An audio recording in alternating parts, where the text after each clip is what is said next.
नमस्कार दर्शक बंधु, जय जगन्नाथ, जय माँ विरजा।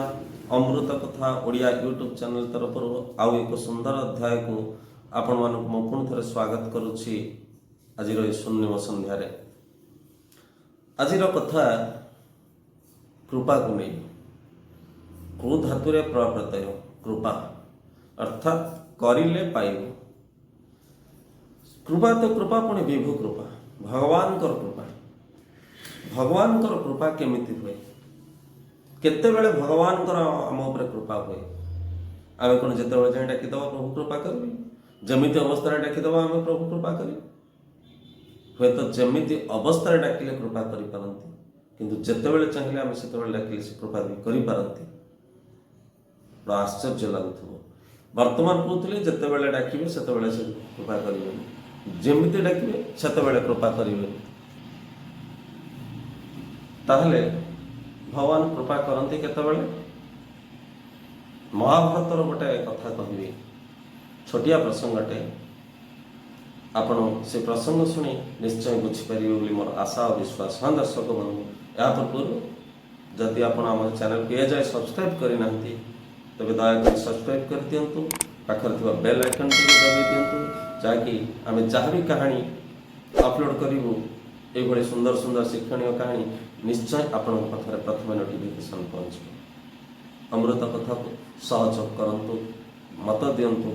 आम सहित कथा हूँ। डिस्क्रिप्शन में आम फोन नंबर दूसरे आप कथा ही आप उचित मूल्यवान मतामत आपको देपारे, आम सादर ग्रहण कर।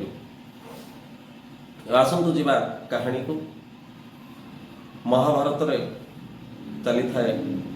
द्यूत क्रीड़ा। कपटी दुर्योधन, कपटी शकुनीर कुमंत्रणा पड़ी दुर्योधन, फल प्रवृत्ति दुर्योधन पांडव मान को राज्य बाहर करदेवार महत्व कुउद्देश्य नहीं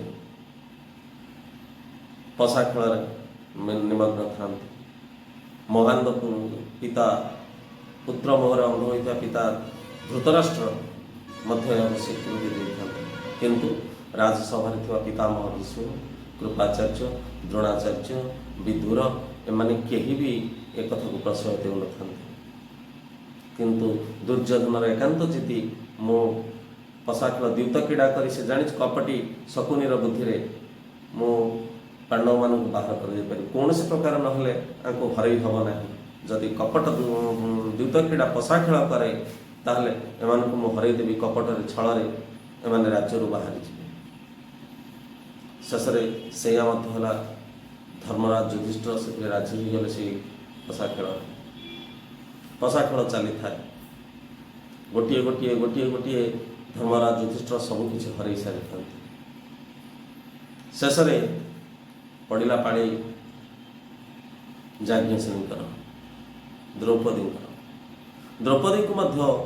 बाजी लगे देले युधिष्ठिर, से मत हारीगले। युधिष्ठिर द्रौपदी को हरइबा परे कौरव मानकर खुशी कहले नक्सरे से तो चाहूले से प्रतिशोध से चाहूले। दुर्योधन तत्क्षणात आदेश देला दुशासन जा द्रौपदी को घुसारी आने व्यवस्था करवा। पांडव माने निरुपाय असहाय ना से पाखे आज किसी अच्छी तो समय सबकि हरई दे सारी पशा खेल। क्रूरमती दुशासन अविलंबे चलीगला द्रौपदी बासभवन घोषारी आणला। द्रौपदी बारंबार बारण करने सत्वे मु वर्तमान जापरि मो मासिक रजस्वला अच्छी से गुरुदेव मैंने अच्छा गुरुजन मैंने अच्छा मुह दर्शन करें अशुभ मोपाई तुम मत छाड़ी दियो दुशासन। किंतु दुशासन छाड़ी ना द्रौपदी। द्रौपदी केश धरी घोषारी आनी पुरुष मध्य विवस्त्र कर चली था।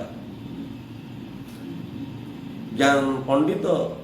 पितामह भीष्म बहु ज्ञानी विदुर, कृपाचार्य, द्रोणाचार्य एमान सहित जुक्तितर्क चली था। द्रौपदी प्रत्यक्ष जुक्तितर्क चलता है। द्रौपदी अन्याय विरुद्ध आचरण करने विभिन्न प्रकार जुक्ति उपस्थापन करते, किंतु समस्ते निस्सहाय। निर्वाक निशून्य हो जाए कुरुसभा समस्ते नतमस्तक कर बसी था कहारी मुहरे बाक शून्य समस्ते जमती चेता हर बसी कारुण्य दृश्य को देखापी ये लक्षित दृश्य को देखापी पितामह भीष्म मुह उठे पार मुह तलू कर लज्जा बाहुबली पांडव मैंने चुप हो बसी था मुह तलू कर एपटे दुर्योधन बारंबार बारंबार इंगित करूँ दुशासन को विवस्त्र करा शीघ्र द्रौपदी को चाज्ञसेन को देखू तार आम जान जो बन यही समय द्वारकार चली था रुक्मणी और कृष्ण भीतर कथन रुक्मणी कथा जापारी कहले प्रभु तुम परम मित्र कृष्णा जे तुम अति प्रिय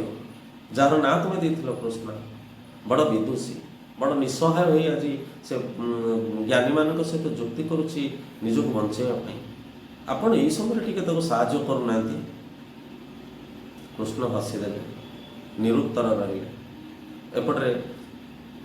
जितेबाला द्रौपदी हारी जाइछन्ति सब कथा कही देखिले ये किसी कही शुने समस्ते ये बधिर समस्ते ये मूक समस्ते ये अंध गोटे दुर्बला नारी को निरीहा नारी को रक्षा करने कहारी बाहुरे आज शक्ति ना सामर्थ्य ना एपटे दुशासन लुगा पर लुगा टाणुता घोषारुता केमी उल्लग्न कर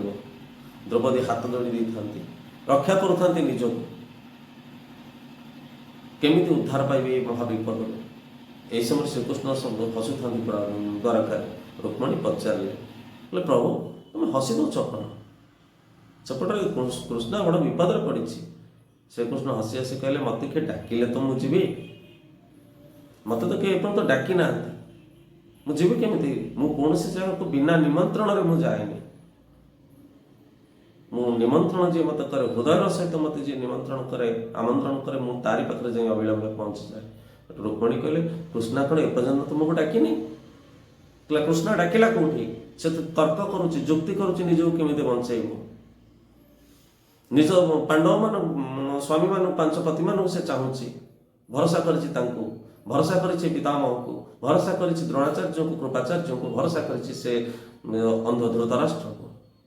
से भरोसा कला केतेबेले मो पर से भरोसा कला केतेबेले मते डाकिछि केतेबेले किंतु रुक्मणी मते से जेतेबेले डाकिबो हृदय सहित मो अविलंब तार मान रक्षा करिबी जाऊँ जाऊँ एपटे डेरी होता है ताऊ दुशासन विवस्त्र करने अपचेष्टा करुए जितेबाला द्रौपदी देखिले कौन सी प्रकार रक्षा करने कहीं ना मो पाखे रक्षा करने धिक ये पांच पति को धिक तुम बाहुबल को धिक्कार था भीम को 700 हस्तिर बल थी तुम द्वारे तुम आज चुप हो बसीच अर्जुन को धिकार करुता पितामह को धिकार करुता धिकार करुता कुरुवंश को देखिले आ कि हेनी निस्सहाय हो जाऊँगी अविलंबे ये दुशासन मत उल्लग्न कर मोर इज्जत चलीज मु विवस्त्र हो मो लज्जा बोली किसी नारी रोचे लज्जा हो भूषण मो लज्जा आज ये अपहरण हो किए रख कहीं मैंने रखिपारे आकुले हाथ टेकिदेला हे कृष्ण हे अच्युत हे दामोदर तू ही एकमात्र साहा प्रभु तू ही एकमात्र साहा पशा खेल थे रुक्मणी सहित कृष्ण द्वारकार बाजी पड़ी शेष मुहूर्तर बाजी किए जित किए हार गोटे दान पर निर्भर करे कृष्ण अविलंबे चलिले जाई पहुँची गले हस्तिनापुर राजसभा अदृश्य रही कृपा कले प्रभु वस्त्रावतार हो गले सहस्र कोटि वस्त्र दे द्रौपदीर लज्जा को निवारण करथिले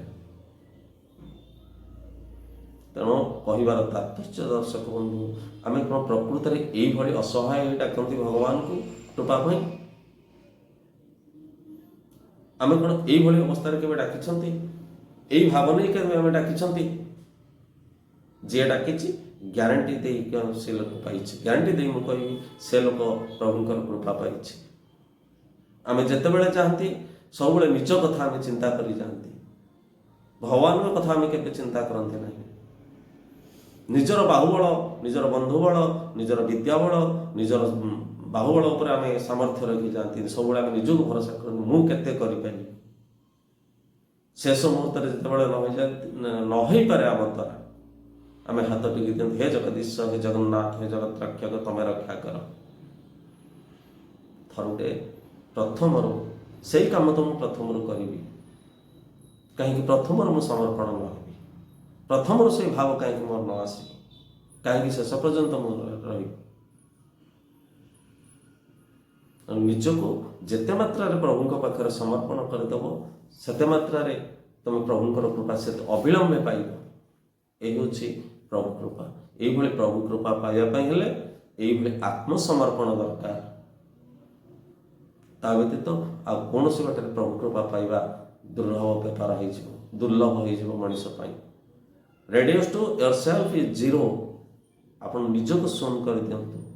हाथ टेकी दिंतु देखिए विभु कृपा आषाढ़र वर्षा श्रावणर वर्षा धारा परी आपण मुंड पर झरी पड़ आपण को सकल सुख प्रदान हो सबु सुख आप पाइबे सबु संपत्ति पाइबे सबु चाष आपण पाखे पहुँची थे निर्मल हृदय निष्काम भाव में प्रभु को पूजा करूँ समर्पण कर दिंतु आज तो समय हो बंधु ए कहानी को मुझे रखुच्छी आशा करुच्ची ए कहानी आपको बहुत किसी शिखा मिली निश्चित आप अवलंबन करूँ निस्वार्थपर भाव में भगवान को डाकतु पूरा समर्पण भाव नहीं डाकतु देखिए से निश्चय आपण कथा शुणवे पुणी देखा आउ एक संध्यार आउ एक सुंदर उपाय अध्यायर सहित से जाए विदाय जय जगन्नाथ जय माँ विरजा वंदे उत्कल जननी।